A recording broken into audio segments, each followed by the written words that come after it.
여러분 시댁은 어떤 편인가요? 아예 간섭 없이 자식들의 행복만을 바라는 시부모님이신가요? 아니면 매일 돌이 운운하며 자식들 괴롭히는 시부모님이신가요? 전자 같은 시부모님을 생각하며 시집왔지만 절망스럽게도 저희 시부모님은 후자였습니다. 그래서 결혼하고 한 3년간은 탈모가 올 정도로 괴로웠습니다. 그러다 제가 이혼서를 던지면서 이런 망할 시댁에서 탈출하고 싶다고 소리를 고래고래 지른 사건이 있었는데요. 그날 이후로 시부모님은 저한테 단 한마디 함부로 하지 못하십니다. 어르신들이 듣기에 제가 되바라져 보일 순 있겠지만 저는 정말 살고 싶어 그랬어요. 너무 우울하고 힘들었거든요. 진짜 이런 시댁 또 있을까 모르겠어요. 어디서부터 이야기를 해야 할까요? 남편이랑 저는 3년 정도 연애했습니다. 나이에 떠밀려 결혼했다기보다는 남편이 솔직히 참 괜찮은 사람이에요. 전 친정아버지랑 사이가 별로 좋지 않습니다. 저희 친정아버지가 술을 참 많이 드시고 외출 외박도 잦아 항상 친정엄마 속을 썩기셨던 분입니다. 나이 50 넘어 겨우 정신 차리시고 뒤늦게 가정에 충실하시긴 했어도 제가 한창 예민한 사춘기에 맞닥뜨린 여러 모습들에 충격을 받아서인지 저는 아빠 같은 사람만 아니면 무조건 결혼한다고 엄마한테 늘 이야기해왔습니다. 제 남편은 술을 입에도 대지 않는 건전한 사람이었고 담배도 하지 않습니다. 그리고 퇴근하면 집에 돌아와 음식 요리해먹는 게 낙인 소박한 사람이라 여러모로 저희 친정아버지와 정반대인 모습에 오히려 남편과 더욱 결혼하고 싶어 했던 건 저였습니다. 그렇게 좋은 남자인데 시부모님도 좋은 사람이겠거니 생각한 제가 순진했죠. 결혼하고 난 이후 시댁 입김 때문에 제가 한숨을 쉬는 날이 늘어났습니다. 저희 첫 신혼집은 시댁과 차로 15분 거리였어요. 엄청 가까웠죠. 결혼하고도 다니던 직장 계속 다니며 돈 벌고 있었고 남편보다 퇴근이 늦을 때도 많았어요. 그래서 저녁은 각자 먹는 날이 많았죠. 그렇게 결혼하고 나서 얼마 안 있다가 시어머니가 이러시더군요. 집도 가까운데 아침마다 우리 집 와서 식사하고 출근하지 그러냐? 우리 아들은 어차피 회사 가려면 우리 집 근처 지나가야 하니까 괜찮지 않니? 아, 어머님, 구이는 그게 동선은 맞겠지만 저는 정반대라 그렇게 하면 아침에 출근 준비가 30분이나 더 걸릴 것 같아요. 그냥 아침은 저희끼리 차려 먹고 다닐게요. 그래? 그럼 뭐 맘대로 해라. 차로 15분 거리라지만 출근 시간대인 아침은 좀 더 걸리기도 하고 또 매일 아침 먹으러 거기까지 가기엔 꽤 멀지 않나요? 바로 옆집이면 몰라도요. 아무튼 어머님의 제안이 너무 당황스러웠지만 제가 새 가족으로 들어온 며느리이니 친해지고 싶어 물어보셨나 했어요.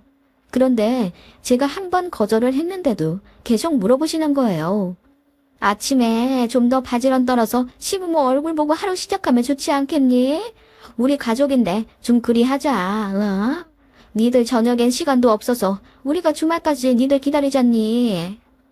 아, 어머님, 그건 좀 어려울 것 같은데요. 평일 아침이 얼마나 바쁜데요. 그러냐? 아이, 그럼 우리가 아침마다 니들 집 가마. 라고 하시더니 정말 그 다음날 새벽 6시에 띵똥 하고 배를 누르더니 시부모님이 오시더라고요. 그때 저희는 아직 자고 있었고요. 씻지 않은 건 물론이고 저는 속옷조차 차려입지 않은 상태라 너무 당황스러웠습니다. 제가 허둥지둥 몸을 가리자 시어머니가 앞으로 편하게 볼 사이인데 뭘 그렇게 유난에 떨어. 대충 입어라. 밥은 있냐? 혹시 새로 앉혀야 할까봐 좀 일찍 왔다 하시며 부엌에 들어가 이것저것 하시더라고요. 가지고 온 반찬들도 있어서 그걸 냉장고에 넣으시기도 했어요. 그러시면서 에휴, 시금치는 사자마자 데쳐서 무쳐야지. 그치 시들시들 하잖아. 그리고 간장은 내가 이렇게 보관하지 말랬지.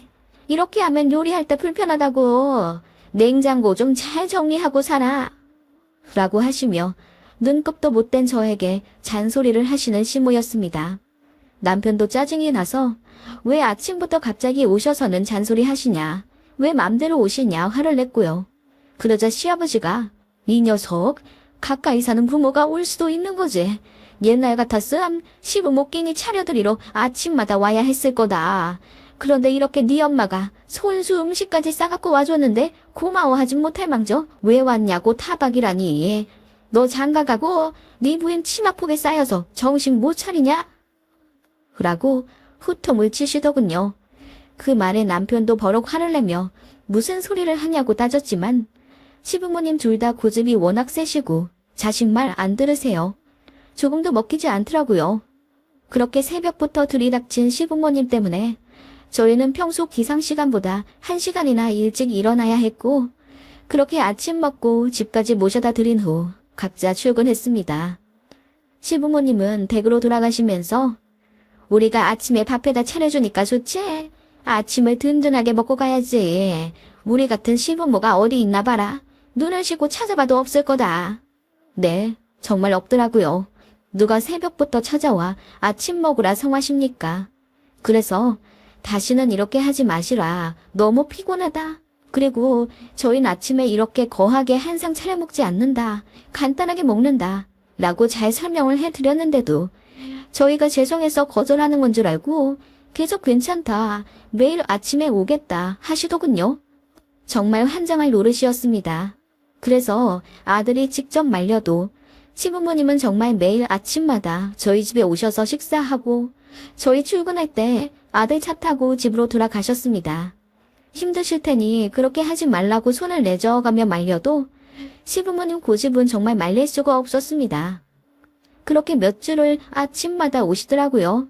하도 편하게 있으라 하시길래 그냥 저도 아침에 시부모님 오시면 눈 꼭 떼자마자 자리에 앉아서 먹고 잘 먹었습니다 인사한 뒤 바로 씻고 출근하고 그랬습니다.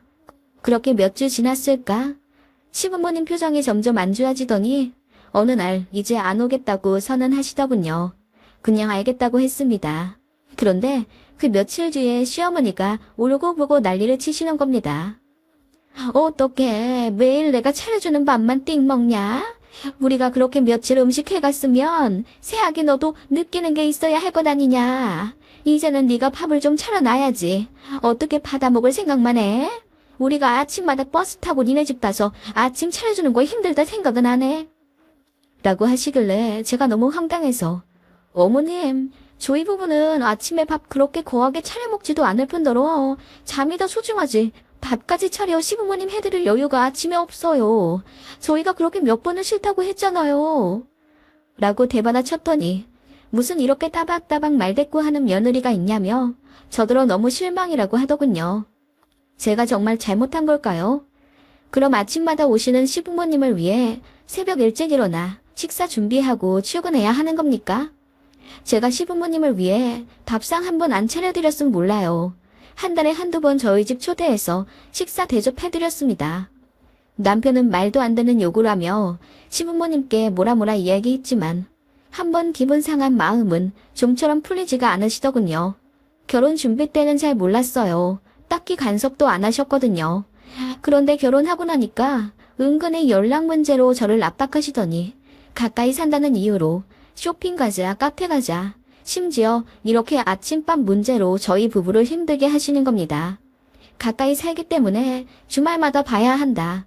쇼핑몰을 가더라도 늘 시부모 생각을 하며 저희 것만 딸랑 사면 안 된다.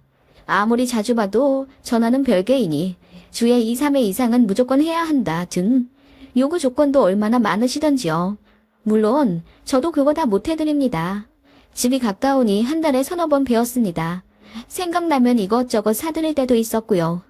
그치만 저도 일하느라 지치고 바빠서 주말은 쉬어야 한다고 시부모님이 부르셔도 안 갈 때도 있었고 저희 통장 사정이 빤한데 무슨 시부모님 옷까지 매번 사드립니까? 저희 것만 사고 명절이나 어버이날, 생신 때만 챙겨드려도 충분한 도리라고 생각했어요. 시댁 요구 조건에 일일이 다 따지다가는 분란 날 것 같아서 그냥 제 선에서 알아서 커트했습니다.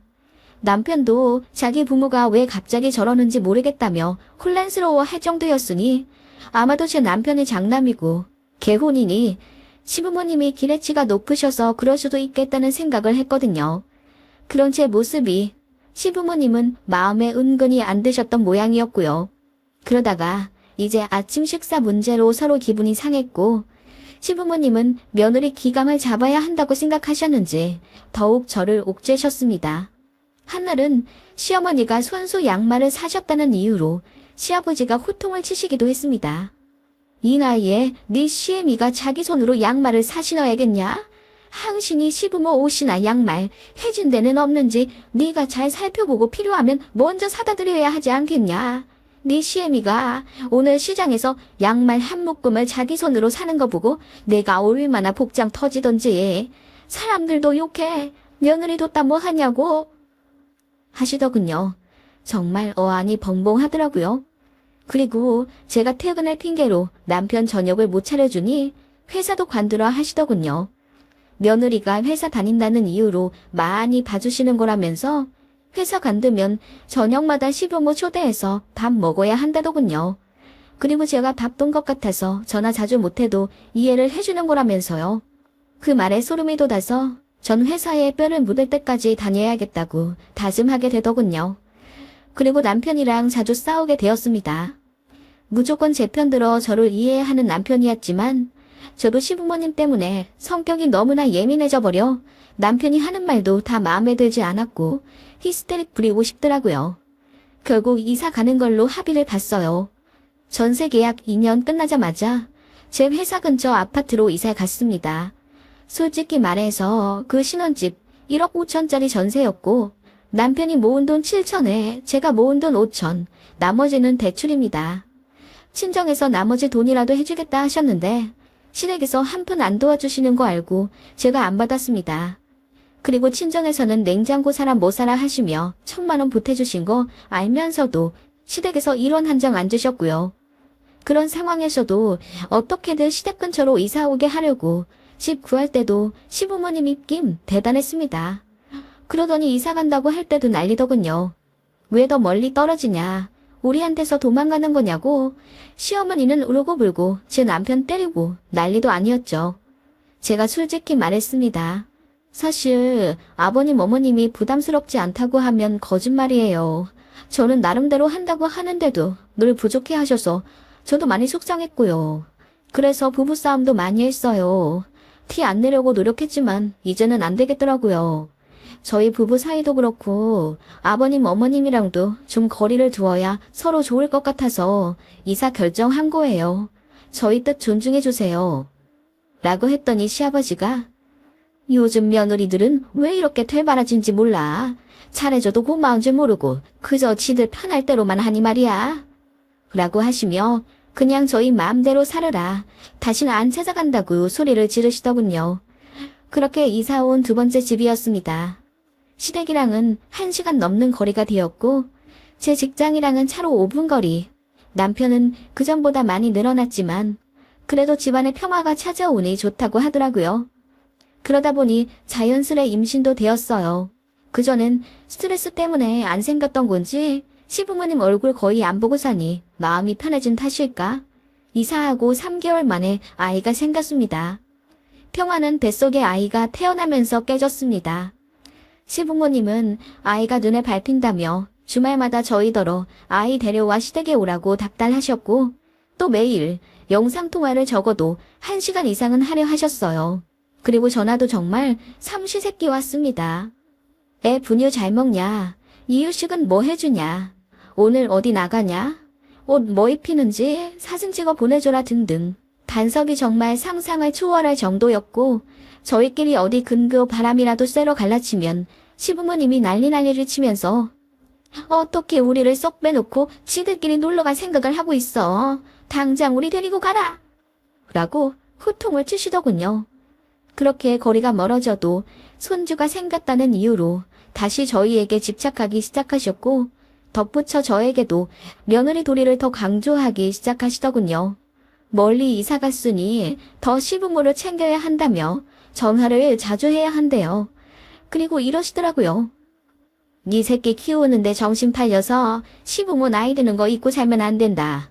네 자식이 자라면 자랄수록 우리도 나이가 든다는 얘기야. 언제 죽을지 모르지 않니? 항시 우리를 챙기거라. 멀리 이사 갔다고 끝이 아니야. 더 챙겨야지. 라고 하시더군요. 시부모님은 소중한 손주인 제 아들을 정성껏 케어하길 바라시면서도 한편으론 그 에너지를 본인들한테도 나누어 주었으면 하는 바람인 것 같았어요. 예를 들어 제가 아이 이유식에 넣은 한우를 산 걸 보시고는 그거 사면서 우리 생각은 안 들디? 애 이유식 만들 때 우리 것도 덜 묽게 해서 만들어주면 노인네들 먹기 좋을 영양식이 될 텐데 어떻게 네 자식 것만 딸랑 만드냐? 라고 하시더라고요. 그뿐만이 아니라 제가 아이한테 사주는 옷 같은 것도 그래요. 세상에 우리가 애 키울 때는 기술이 안 좋아 천도 별로였는데 요즘은 재질이 어찌나 매끄럽고 보드라운지 보풀도 하나 안 나네. 이렇게 좋고 예쁜 옷 애한테 입히면 우리 생각은 안 나. 하시면서 애 옷도 많은데 아이 옷 5개 살 거 3개로 줄여서 그 돈으로 시부모 티셔츠 사주면 얼마나 좋냐는 거예요. 이젠 하다못해 제가 제 자식한테 해주는 걸 질투하는 것 같아서 소름 돋더라고요. 그리고는 저한테 이러시더라고요. 살림도 엉망, 음식 솜씨도 영 엉망이더니 지 자식 생겼다고 오만 정성을 다 쏟네. 그것 좀 봐. 이렇게 잘하면서 왜 우리한테는 그렇게 못했어. 그러면 너도 덜 혼났을 테고 서로한테 좋았을 텐데. 라고 하시는데 어이가 없더라고요. 아무튼 저희 시댁은 그렇습니다. 제가 정이 들 수가 없죠. 시부모님 때문에 너무 스트레스 받아서 막 원형 태모도 오더라고요. 그러다가 결정적인 사건이 하나 터지게 된 겁니다. 시어머니가 친구분들과 제주도 여행을 가게 되셨어요. 4박 5일 일정이라고 하더군요. 제가 말했죠. 아버님은 거의 5일 동안 혼자 계시겠네요. 요리 못하시던데 창거리 같은 건 좀 해놓고 갔어요? 아님 시켜 드시는 게 더 편하실라나?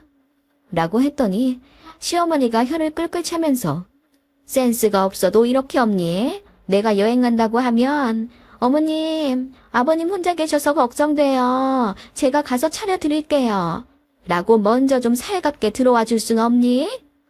라고 하시더군요. 좀 혼자 차려 드시면 어때요? 그리고 요즘 식당도 많고 배달도 잘 되어 있는데 뭐가 문제인지 모르겠더라고요. 게다가 여행 떠나시는 건 시어머니신데 혼자 남을 배우자 걱정을 해야 하는 건 어머님이지 제가 아니잖아요. 솔직히 저 같으면 남편이 알아서 해 먹겠거니 하거나 정 걱정이 되면 국이라도 몇 개 끓여 소분에 냉동을 하고 그러겠어요. 제가 벙찐 얼굴로 어머님을 보자. 안 그래도 이번에 나 제주도 가면 너 어떻게 나오는지 네 시아버지가 지켜본다고 했다. 내가 미리 힌트 주는 거야. 혼 안 나게 잘해라. 라고 하시더군요. 어머님, 아버님 성인이신데 스스로 밥 한 끼 못 차려 드시는 건 아니잖아요. 어머님 예전에 수술하신다고 일주일 집 비우셨을 땐 아버님 어떻게 하셨는데요? 그땐 우리 장남 결혼하기 전이라 네가 없었고 지금은 며느리가 있잖아. 어머님, 그런데 집 비우시는 건 어머님인데 왜 두 분 다 저한테 그러세요? 그럼 제가 뭐 매일 시댁 가서 아버님 밥 차려드리고 와야 한다는 거예요? 너 육아휴직 중이잖아. 일하는 것도 아니고 아침에 가서 하루치 밥 해다 드리는 게 뭐가 어때서? 내가 새끼 다 해드리라는 건 아니잖아. 어머님, 시댁이랑 1시간 거리예요. 저희 아들 카시트 태우고 매일 아침마다 왕복 2시간씩 운전해서 아버님 식사 차려드리라는 거예요? 저도 화가 나 소리를 질러버리자 어머님이 네 새끼 밥만 해다 먹을 생각하지 말고 네 시부모도 좀 챙기란 말이다. 왕복 2시간? 그러니까 왜 이사를 가서 이사단을 만들어? 누가 멀리 가래? 너만 고생이지. 라고 하시는데 너무 황당하더라고요. 정말이지 말을 아무리 섞어도 통하지 않는 분이라는 걸 깨달았습니다. 어머님, 앞으로도 이런 식으로 어머님이 집 비우실 수도 있을 텐데 매일 시댁 가서 아버님 식사 챙겨드리는 거 저 못해요. 누구 없이 밥 못 드시는 것도 아닌데 왜 제가 챙겨드려야 해요? 그리고 이 사람 그게 무슨 상관인데요. 가까웠던 예전 집이었으면 제가 몇 끼 차려드려야 했네요. 라고 했더니 당연한 소리를 하고 있다고 하시더군요. 며느리가 며느리 도리를 해야지. 결혼했다고 지 남편이랑 지 자식 챙길 줄만 알고 어디서 시부모 대하기를 아주 우습게 알고 있어. 너 그럴 거면 내 며느리 하지 마라. 안 그래도 너 너무 마음에 안 들었는데 그냥 이혼해. 그 말에 저는 마지막 이성마저 끊겨버렸습니다. 네, 저도 왜 이런 결혼해서 3년을 마음고생하고 살았는지 모르겠네요. 왜 결혼 전에 티를 안 내셨어요? 이런 집안인 줄 미리 알았으면 파혼을 하지 이혼은 안 했잖아요. 라고 소리를 질러버리니 시어머니가 어안이 벙벙한 듯 아무 말씀 못 하시더군요. 그리고 저는 이혼하겠다고 했습니다. 진심이었어요. 너무 스트레스 받았고 남편한테 하소연하는 것도 하루 이틀이지 제대로 해결되지도 않는 연이은 시댁 문제들에 너무 지쳤거든요. 그래서 그날 바로 이혼 서류 뽑아서 다 작성했습니다. 남편한테도 이혼하겠다고 소리를 질러버렸어요. 남편이 헐레벌떡 집에 돌아와 제 손잡고 거의 반은 무릎 꿇다시피 빌더군요. 저는 이혼 서류에 쓸 거 다 써놨으니 도장이나 찍으라고 윽박질렀고 남편은 울면서 저를 말렸습니다. 그래서 결국 이혼 서류 들고 시댁 찾아가 시어머니께 던져버렸습니다. 애 아빠가 죽어도 도장 못 찍겠다네요. 어머님이 아들 설득해 도장 찍게 하세요. 이혼시키신다면서요. 아니 얘가 그렇다고 이렇게 다짜고짜 이혼을 하겠다고 나서면 제가 이혼하겠다고요. 며느리 도리를 하라고요. 며느리 이기 전에 사람이고 남의 집 귀한 자식이에요. 저는 이 집 서열 최하위로 들어온 게 아니라 아드님이 선택한 배우자라고요. 그 간단한 것도 모르는 분들이랑은 얘기도 하고 싶지 않아요. 전화만 와도 이제 소름이 돋고 얼굴도 보기 싫어요. 아시겠어요? 제가 소리를 지르니 시아버지도 얼굴이 불그락 푸르락 되어선 부들부들 떠시더군요. 어머님, 어떻게 하실 거예요? 아드님 설득해 도장 찍으시겠어요? 아님, 그냥 이혼 소송을 할까요? 아니, 어머마, 진정을 좀 하고 얘기하자. 내가 설마 진짜 이혼하라고 그런 말을 했겠니? 나는 그냥 네가 좀 변하길 바라는 마음에서. 저 안 변해요. 변할 거면 어머님, 아버님이나 변하세요. 그거 싫으면 아들 이혼시키시고요. 전 분명히 말했어요. 어머님이 말씀하신 그 며느리돌이 저는 죽어도 지킬 생각 없습니다. 다른 며느리 알아보세요. 라고 했더니 시어머니가 얼굴이 사색이 된 채 저를 잡으시더군요. 그렇게 한동안 난리가 났었죠. 저희 친정까지 알게 되어 시댁이랑 싸움이 났어요. 싸운다기보다는 친정의 일방적인 사자후였죠. 그딴 식으로 내 딸 대하면 가만 안 둔다고 엄포를 놓았고 제 남편도 시댁 가서 뒤집어 엎어놨죠. 아들 이혼시키고 싶어서 고사를 지낸다고요. 결국 시부모님은 완전히 KO 당하셨습니다. 제가 먼저 전화하지 않는 한 먼저 전화 안 하시고 명절에나 잠깐 보는 걸로 하며 수시로 저희 호출에 제끼는 버릇도 고치시기로 했어요. 그리고 그놈의 며느리돌이 한 번 더 운운하면 그땐 정말 이혼하기로 했습니다. 시부모님 그 이후로는 정말 저에게 전화 없으시고 제 얼굴도 제대로 못 보십니다. 보기 껄끄러워서 그런 걸 수도 있지만 아무튼 저한테 꼭 필요한 말 아니면 안 하시고 함부로 말씀도 못 하세요. 어찌나 편한지요. 처음부터 불편한 며느리가 되었으면 좋았을까요? 못 해드린 것도 아닌데 요구사항이 남들보다 몇 배는 많으셨던 난이도 높은 시부모님이 제 시댁이라니 운이 안 좋아도 너무 안 좋았던 것 같습니다. 며느리는 왜 만만하고 시원 존재일까요? 저도 아들이 있지만 모르겠습니다.